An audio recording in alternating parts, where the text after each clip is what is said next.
রাতারাতি আঙুল ফুলে কলাগাছ বনে যাওয়া দুর্নীতিবাজ পুলিশ কর্মকর্তাদের মধ্যে এস.এম. শিবলী নোমান অন্যতম।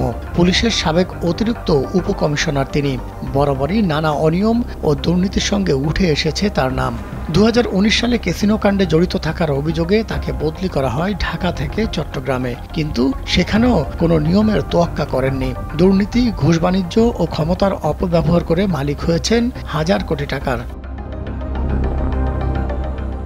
কালবেলার অনুসন্ধানে বেরিয়ে এসেছে শিবলী নোমানের নানা কুকীর্তি। গোপালগঞ্জে বাড়ি হওয়ায় পুলিশ প্রশাসন থেকে বাড়তি সুবিধা নিতেন তিনি।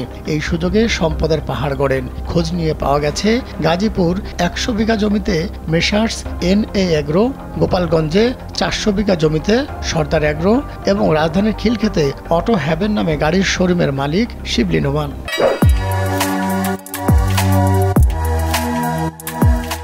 এছাড়া আছে ডুপ্লেক্স সহ একাধিক বাড়ি ও ফ্ল্যাট। তার বিরুদ্ধে স্বর্ণ চোরা কারবারিদের সঙ্গে সম্পৃক্ত থাকারও অভিযোগ রয়েছে।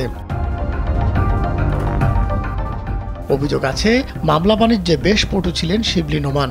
টাকা দিলেই ছোট মামলাকে বড় করতে বিভিন্ন ধারা যুক্ত করে গ্রেফতার ও হয়রানি করতেন। আবার টাকার বিনিময়ে মামলা থেকে নাম কেটেও দিতেন তিনি। প্রভাব খাটিয়ে মোটা অঙ্কের টাকার বিনিময়ে পুলিশের চাকরি ও পদোন্নতি দেয়া ছিল তার মূল কাজ।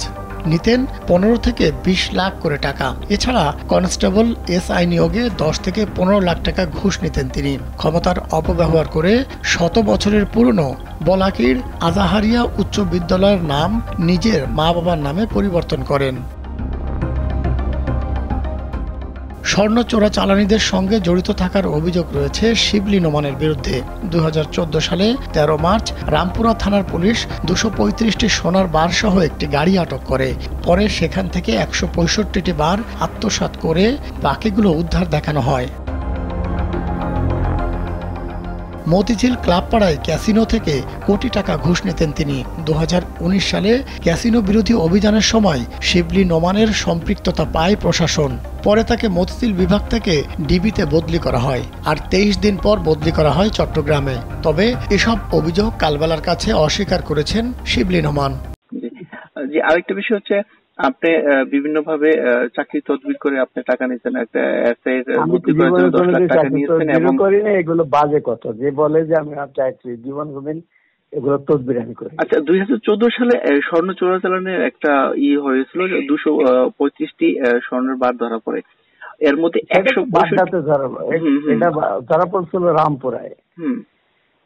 ওইখানে তো ওই স্বর্ণ চোরাচালানের সাথে আপনার সম্পৃক্ততা আছে বলে একটা অভিযোগ আমরা শুনেছি। আপনারা খুঁজে দেখেন, ওটা দিয়ে তো কারা যারা করছিল তাদের সবাই ধরা পড়ছিল, সেগুলো রিকভারি হয়েছিল। মাহমুদ সোহেল, কালবেলা।